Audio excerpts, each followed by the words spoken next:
Hey everybody, welcome to a very muggy June in Georgia. I am one of your podcast hosts for Parent Pivot Podcast, Steve Cummings. And I'm Julia Cummings. It's incredibly muggy. It is in Georgia. Horribly muggy. But yes. That's not why we're here. I don't know why we always start off with something very, Especially about weather. It's always about weather. Why is it about weather? I don't know. Because you care so much about it. We do.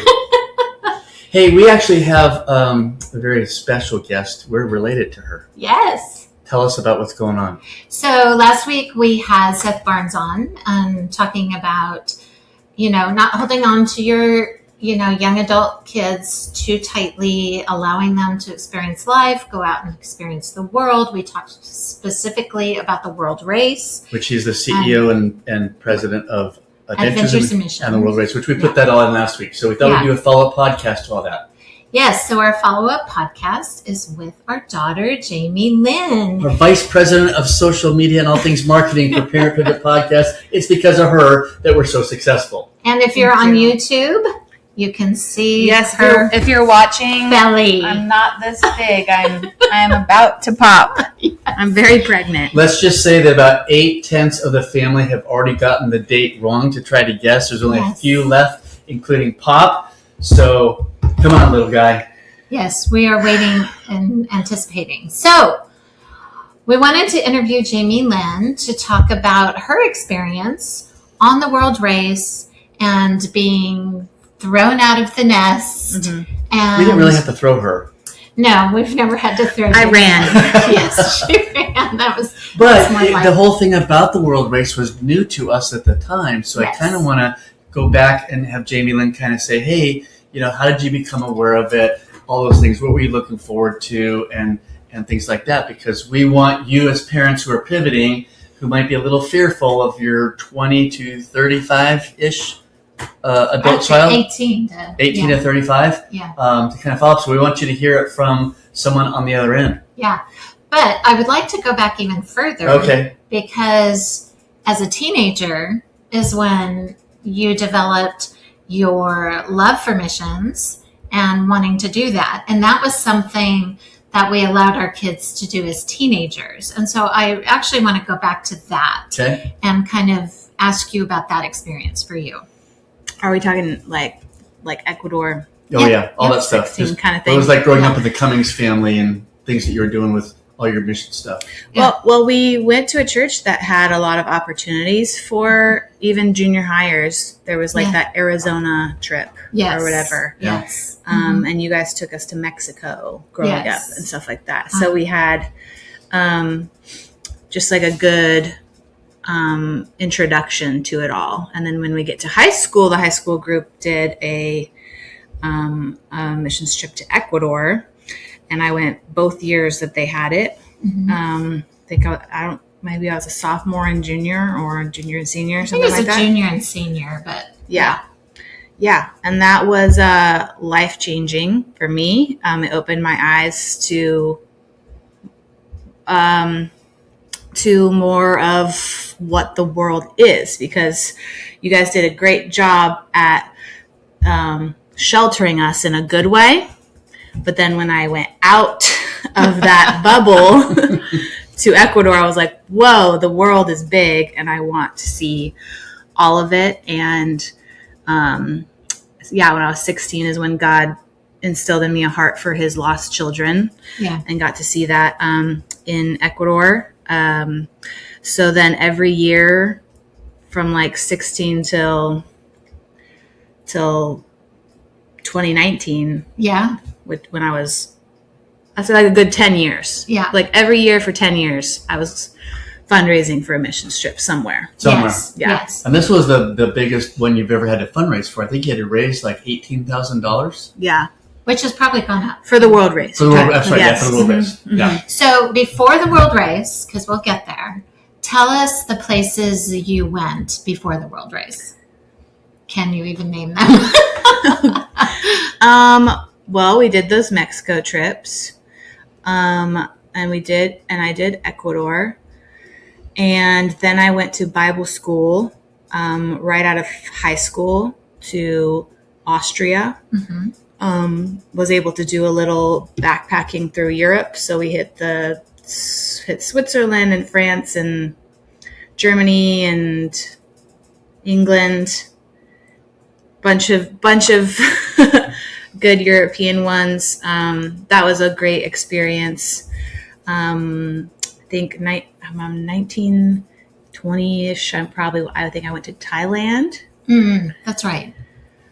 Is that with you? Mm-hmm. Yeah. Okay. Yep. And then I did the Germany mission trip. Yeah, You really had and Honduras and Costa Rica. This was all before you. That was in college. This was all before you decided to do the world race. Yeah. Yes. So Costa Rica was like a college class that. Were you already in college? Right. At the That time? Dr. Birch Yes. was taking. Okay, so yeah. Yeah. So you get up and decide you're going to major. Yeah. My major, I ended up doing double majoring in Bible and theology and intercultural studies, missions. Right. Basically, I'm majoring in missions. Yeah. And then I won a missions trip to Honduras, to that orphanage at Christmas time. Yeah, it's just a blur. It's like I don't even remember. It's a good thing we had our podcast to remember all these things. It's super funny now to be where I am now because I don't want to travel at all. Like maybe it's being this pregnant, but I'm like I'm good right now. Yeah. Well, and you've got a 2-year-old. Yeah. So take us then when you were in college was when you heard about the world race and made that choice. Tell us about that. Yeah. Well, one of the reasons of following you guys to Portland was knowing that that they had the missions program that I could major in. And so then it was the idea of graduating college after and then wanting to go on the mission field. And this was an opportunity I think I found on Google. I don't know. Maybe I think I had a friend. Yeah, I think Kelsey did it. Yeah. I had a friend that I had seen do it on Instagram, and I was like, that would be insane. And I thought I would pick a route because they have different routes that you can go through Asia or through Africa or through, all these different ones. And I was looking at 2 routes that were in more South America. And so kind of the idea was. And that's because you spoke Spanish. Right. Yeah. And so I was like, let me go on this missions trip and, visit 11 countries in 11 months. And maybe like the Lord will open up doors to where I can go after, the race.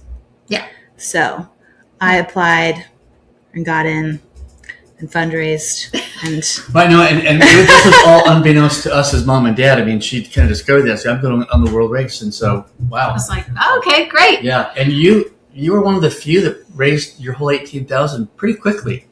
I mean, when I'm the daughter of someone who's in nonprofit fundraising, I'm just kidding. But yeah, no, I did. I was very diligent with and people had seen me for the past 10 years. True. Had seen and regular givers of developing my heart for missions and stuff. And so that's true. But you're supposed to finish it by like halfway through the world race. And I finished it before even training camp, which was really unheard of. Yeah. It's a miracle. I'm not taking any credit for that. God. God is good. He was like, yep, you're going. This is where you're supposed to be. Yeah. And it just so happened that it timed well with us leaving Oregon. Yes. We threw all of our stuff in our truck, moving truck, towed your VW Bug, went down the coast. Jamilyn was with us because she was going to launch from Atlanta. Right. And that's where we were headed to go find a place to live. We had no idea where we were going to live, but we knew we had family here. And I literally remember getting that big moving truck into storage thing. We threw everything in there. We literally went down to the Atlanta Airport Hilton because that was launch day for you. Yeah. Tell us what you were thinking and feeling then. I mean, you're driving cross country for 4 or 5 days with mom and dad. What's going through your heart? I'm sorry. I want to go back again. Sorry. You've jumped too far forward. Yeah. Well, I want to go back to your own personal story, even and how you were struggling in your faith when you even decided to go on the world race. Mm-hmm. Can you share a little bit about that? or do you want to? If you don't want to, that's No, okay. it's fine. You're gonna make her cry. No, I'm not gonna cry. See, I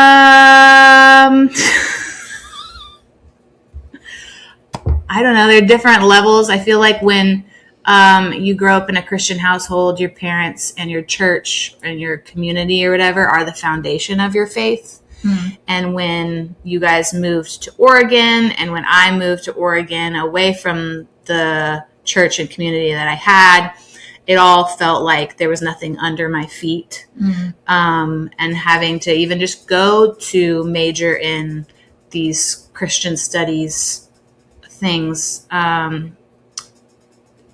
with struggling in my faith. But it was like the perfect place because like the professors there really allowed me to wrestle and struggle and ask the hard questions.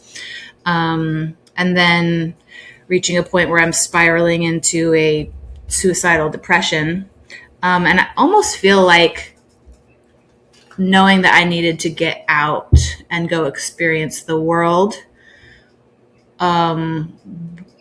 like the depression was was one of the reasons that I sought out something like that. Like, where can I get out of this like mundane box that I'm in, and go to a place where, you know, I can continue to wrestle.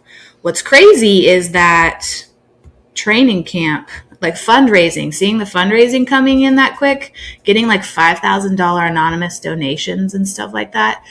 I got baptized at training camp, just as a renewal of my faith, and felt like I ended up going on the trip healed and free. So it was cool that like I kind of felt like I used the world race as an escape, which I feel like is an actually good thing for a lot of young adults to do. Oh, you're just running away, or oh, you're just trying to escape your problems. Like, that's okay. It's like, it's a trip. It's not like, you know, I'm coming back. It's not permanent. It's not permanent. It's a great, great experience for all young adults. Yeah. Yeah. Okay, now to your question. I don't remember what it was. You were talking about driving down the freeway. What was going through your mind when you were driving from the West Coast to Georgia? And I know a lot of people ask me like, okay, wait, you're from Southern California. Like, how'd you get here? And I'm like, I followed my parents to Oregon because of free tuition. And then I decided to travel for 2 years. And while I was traveling, my parents decided to move to Georgia. And they were like, where do you want your stuff? Like, do you want us to leave your stuff in Oregon? I was like, no. Do you want us to drop it off in California? I was like, no. Do you want us to take it to Georgia? I was like, sure. And so, yeah. Yeah. Well, there's more to that. There's more to that later. Yes. Yes. Of why I chose to stay here. Yes. Yes. So tell us about launching and what you were thinking and feeling and all that. It's an exciting adventure. I feel like I should turn the tables on and ask what you guys were thinking and feeling, because as a mom now, I can't imagine like even Glory on a world race. Yeah. I mean, people talking about releasing her into preschool, and I'm like, no. For me, it was just an exciting adventure. It was cool. I didn't have to worry about fundraising while I was on it. And just excited to use the gifts that I've been given and practice my Spanish. And you also wrote a really fun blog while you were gone that I loved watching and reading. That was fun. Does it still exist? I've been trying to get access to it. Okay. Yeah, a lot of people lost theirs, and mine's, I think, lost. I'm trying to. I think, speaking as dad, when you asked us what we were going through, I think because we had a culture, a family culture, along with our church culture, that going off the continent of North America, it seemed normal. Yeah. You know, there were new things to learn, and were there hassles? Yeah, probably. I mean, mostly for us, it was going on the Mexico trips and things. But then watching your kids come back and just being deeper in love with God and their faith and their community, were like, okay, to us it was like, right? I mean, what do you have to add? No, I mean, I never really struggled with saying goodbye. My struggle was, I'm going to miss you. But I was never in a space where I didn't trust the Lord with you. Right. And so. And there are bad things going on in the world even back then. There always will be. Like Seth mentioned last week. Yeah. There will always be that stuff going on, but your adult child, they want to fly. Yeah. And Jamilyn didn't need any help. We did not shoot her out of the nest. She went. She ran, like she said. And I remember giving her away in that grassy spot right over there. You can't see it. And I told Taylor this girl has been to 5 continents and 28 countries at the time, and went on to list all that. But it was pretty amazing. Yeah, yeah. So tell us about just being out on your own yourself, by yourself. Well, you really weren't by yourself, but. Yeah, but there's still so many. You still don't have your family to come home to bounce things off a new family. Yeah, you're with 30 people and you're trying to get along. And you mean, wait, time out. You guys didn't all get along for 11 months? What did that look like, Jamers? Ooh, we're talking Christian adult people all. Don't worry, they don't listen. Having a cruise, right? It was a wonderful experience. Yeah, we learned a lot about feedback. And when I tell my story of how, like, I know and love Jesus, I say I met God at 5. I met Jesus at 15, and I met the Holy Spirit at 23. Because the church that I was raised in didn't like hone in on the voice of the Holy Spirit or anything like that.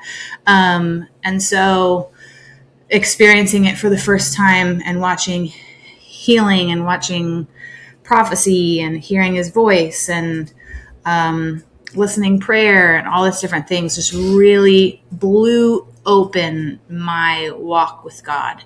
And it was a huge growth experience, just every single month, something that was either so amazing to watch or something that was also just like so hard to deal with, and like choosing to stay in it and choosing the team and choosing communication and just choosing in instead of like, there was just so many different, I feel like my character was tested and shaped and my faith grew immensely. I don't think I would be who I am today in my walk with God without the World Race. And a lot of that has to do with getting away from my family. Yep. Love you guys. That's a good thing. That's what we're trying to champion here. It's like, get your adult kids, let them launch away from you. Yeah. And like, it felt like I was putting some bigger foundation under my feet, just for who I am and like loving who I am and identity and like all this different stuff, because, growing up in a bubble, I don't know, my identity could have been, the dancer or the girl with 3 brothers or the good Christian girl and all these different things. Yeah. And then pulling myself out of that and putting myself in hard situations. Away from the scrolling and the text messaging. Yeah.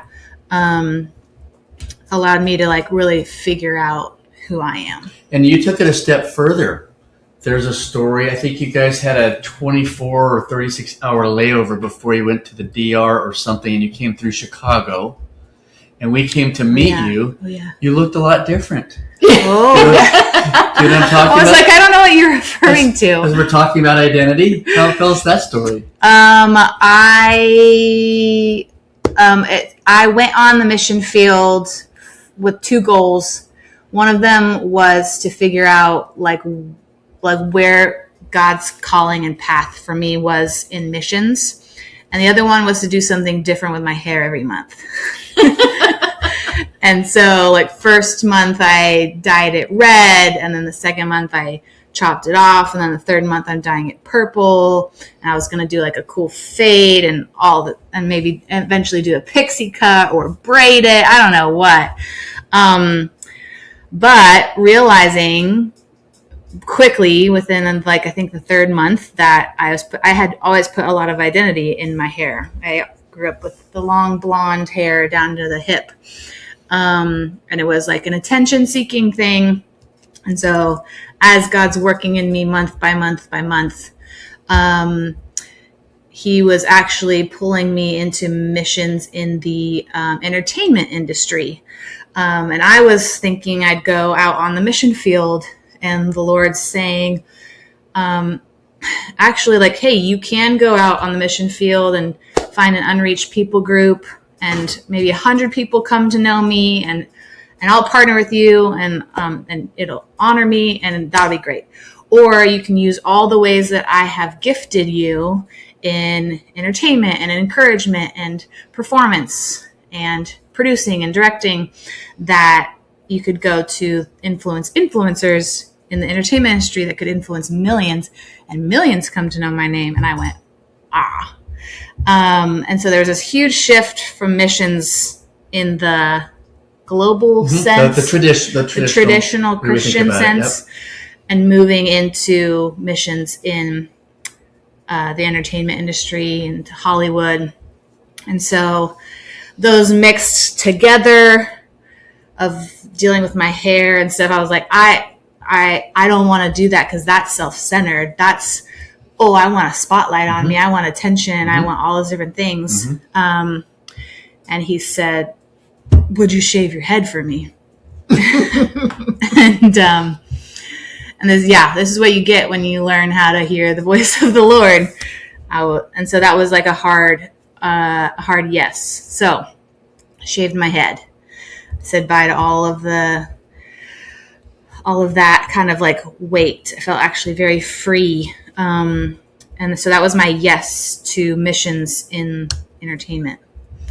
So when we saw her in Chicago, she bald, not bald. Yeah, but buzzed. Buzzed head. Yeah. She was so full of her middle name is Joy. I mean, when we were given her name and stuff like that, we wanted her middle name to be Joy. And I was just talking with Mama and Florence earlier today, and I said, who in here brings whose name is Joy? And she points at Mama and things, because I think my experience of you, Jamilyn, when we went to Chicago, this young woman of ours was off the charts, full of joy. The hair did not matter at all. Yeah. That's not who she was. Right.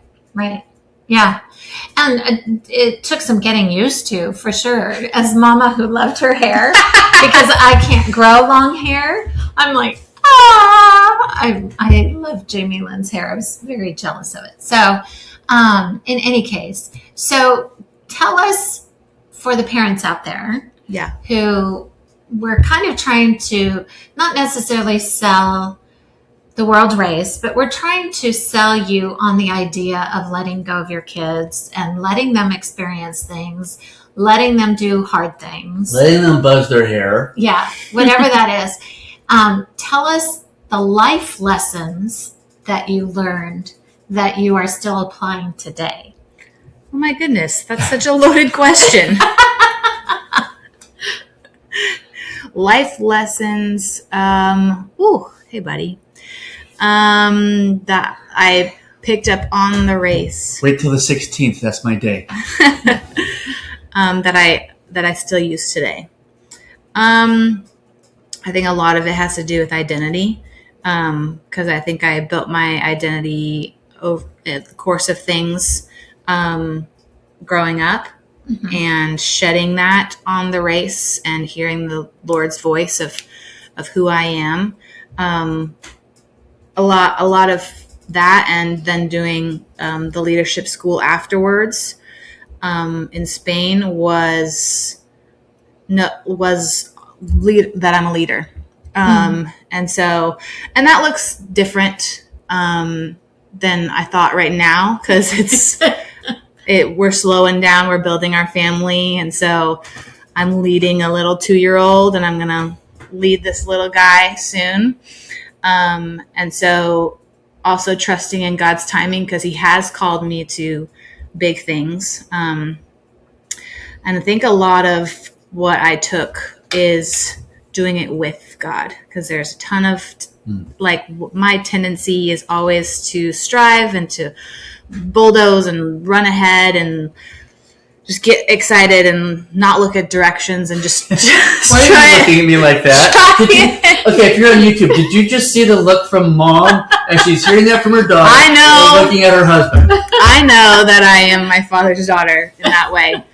And so one of the hard disciplines is slowing down and doing it with the Lord.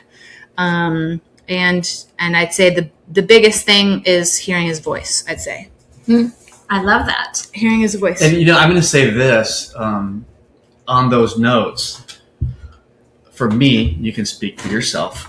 Mm-hmm. And I've said this over and over. I don't know if I've said this on this podcast. I've said it on my podcast. But in seminary, I think this is the fault. And again, my lens. So if you also have gone to seminary and you had a different experience, please don't, turn us off. Don't be offended. Don't be offended. My lens is we don't talk about the Holy Spirit much in church, and they don't teach listening, prayer, and identity much in seminaries. It's all good stuff.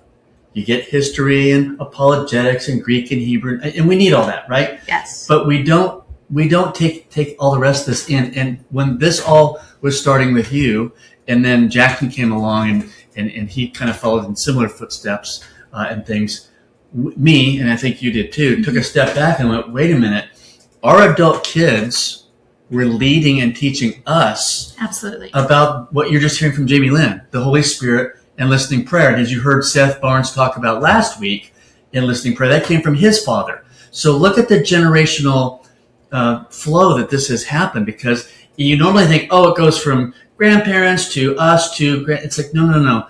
You can learn from your adult kids. Yeah. And that's exactly what we did. So much so that when they came back, somebody had a great idea to start a home church. Yeah.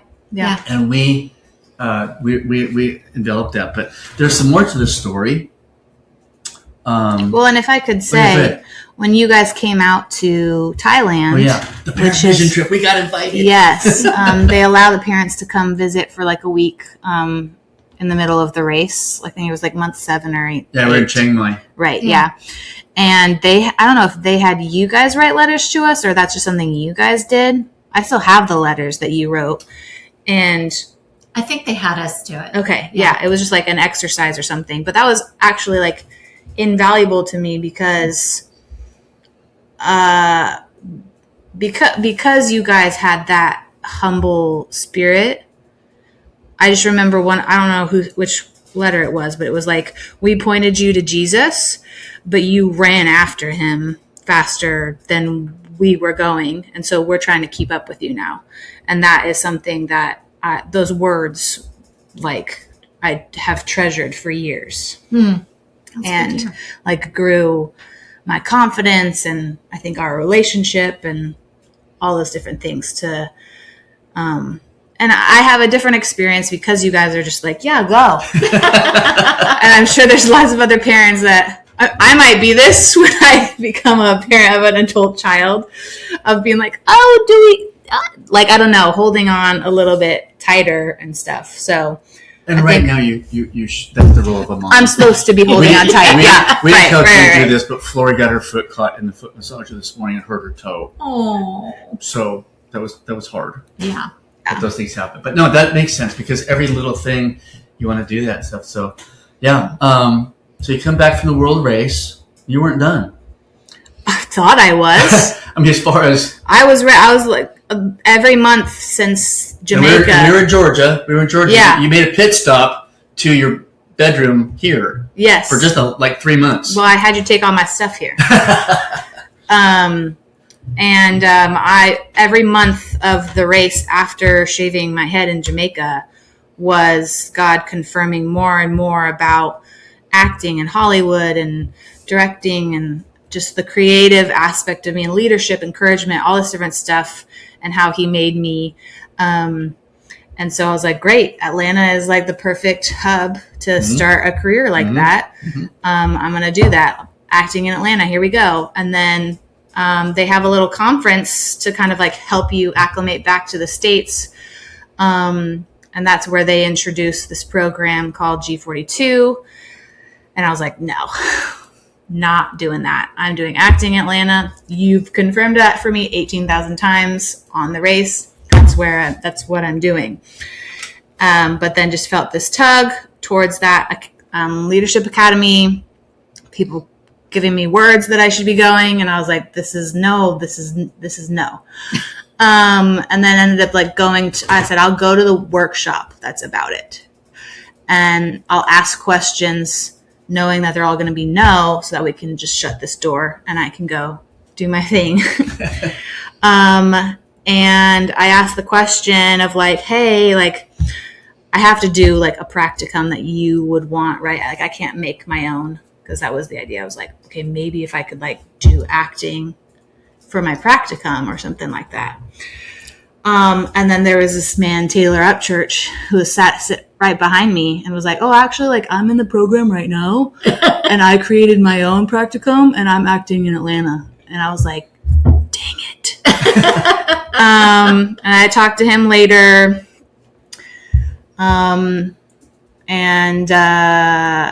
It just kind of, that conversation just confirmed that I needed to go, and I felt like my plans were wrecked. And I applied and they said yes immediately. And I moved like 6 weeks later, had to raise all the money again. Which came through again pretty quickly. Came through again. Yep. And then Taylor's now my husband. Spoiler alert. Spoiler alert. That's how I met my husband. Yes. And now we're both doing the missions in acting and entertainment here in Atlanta. Woohoo! So many things. Yes. But like G42 was like another level, deeper level, continuing to go more and more into what I'm called to do, who I am, all that kind of stuff. So are we getting close? Yes. Do you have more questions on it before I? No, because go ahead. But I was just going to say, Jamers, that's fine. I have her on my phone as Jama, but she got so many. In fact, a funny story. We go to the parent vision trip, mind you. We're in Chiang Mai, Thailand. And we're talking about being the parents of Jamilyn. And all the other squad members are just looking at us kind of funny, like who's Jamilyn? Who are you talking about? And I think finally someone was putting two and two together. They go, oh, do you mean JJ? We know who JJ is. And we're like going, oh my gosh. It's like we didn't know. So all that to say is Jamilyn has quite a few different nicknames. And that was like a me getting out of my bubble as I introduced myself as JJ to everybody. So I was like this new, different. Yeah, it was like this new thing. Yeah. Yeah. So you hear us say Jamers. I call her, my affectionate name for her is Jama. But where was I going? I was going with this is, okay, parents of adult children, 18 to 35. Yeah. You're listening to this podcast. You're hearing what we did in our family growing up. And you're going, okay, well, we haven't done that and things. Speak to that audience about not necessarily the world race, but what it meant to you to be able to freely go out and experience, quote unquote, the world and quote unquote figure it out. And if that hadn't happened, where would we be? I mean, speak to our audience and talk about that from your perspective. You don't need to pat us on the back or anything, but just what it meant to you.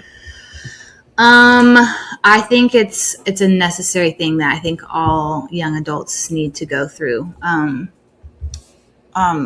definitely learned and failed a ton while I was out and about, whether it was at Bible college or living at home with Campbell for community college or, so many different things. It's important to get away. And your adult child will not become your answered prayer if you are holding on to them. Because the way that God has them to be shaped is not under your wing.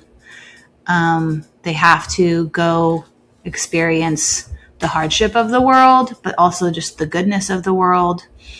I think all three of us have laughed at the fact that we've spoken things into family members' lives for years, but then they just don't hear it. And it's just like hitting a blank wall and falling flat.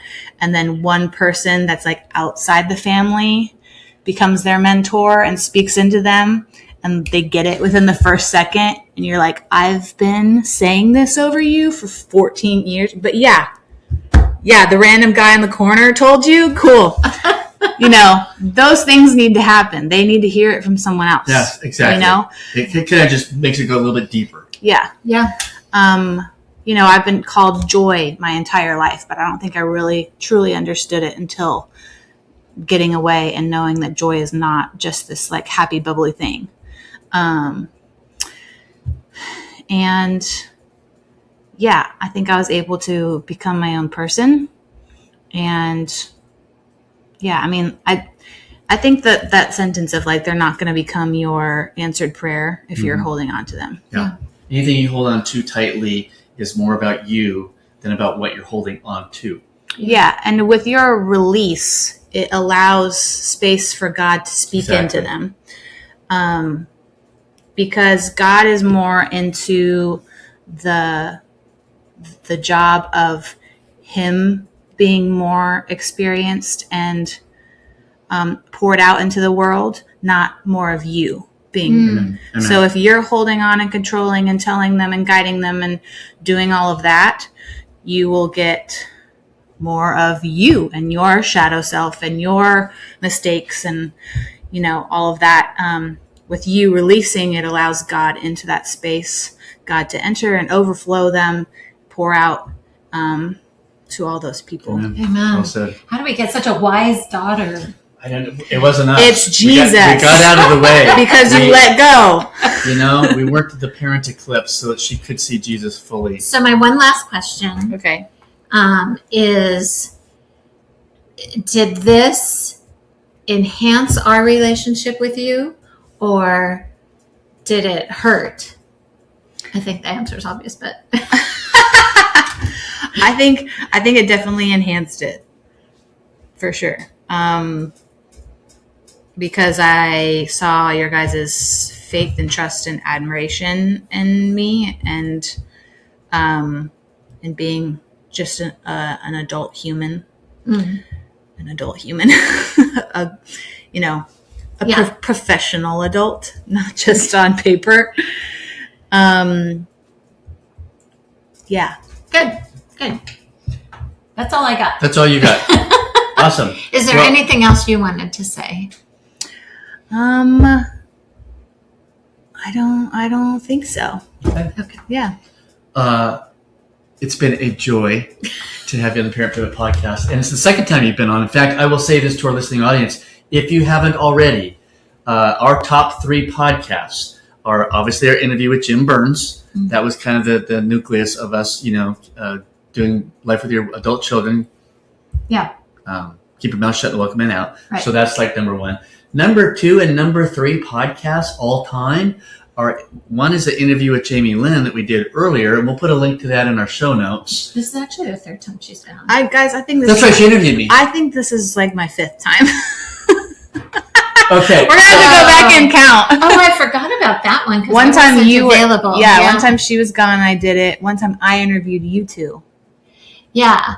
Yes. Anyways. Yeah. Well, where I was going was that the top 3 podcast is an interview we did, our first interview with Jamilyn, I believe it was, where she told her story and how rough college was and working at Chick-fil-A and Ellen DeGeneres and Jimmy Fallon and all that stuff. So I'm going to put a link to that podcast down below so you can see the difference between that interview and where she's at now, coming into her early 30s. She has a birthday coming up here next week. Her husband's is the day after, and this little guy may end up being... He's supposed to be due on Sunday, and my birthday's Monday. There you go. Yeah.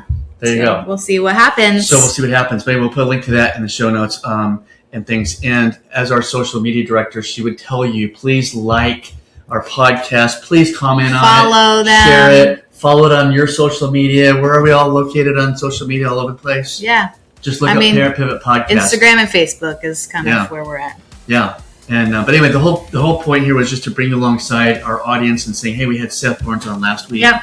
Here's what this meant in our family. We want to let you talk to Jamilyn and interview her. And we're glad you listened for this long to this family and things like that. And so we will be back next Tuesday with some new content. So be sure to join us for another edition of the Parent Pivot Podcast. Goodbye. Bye, guys.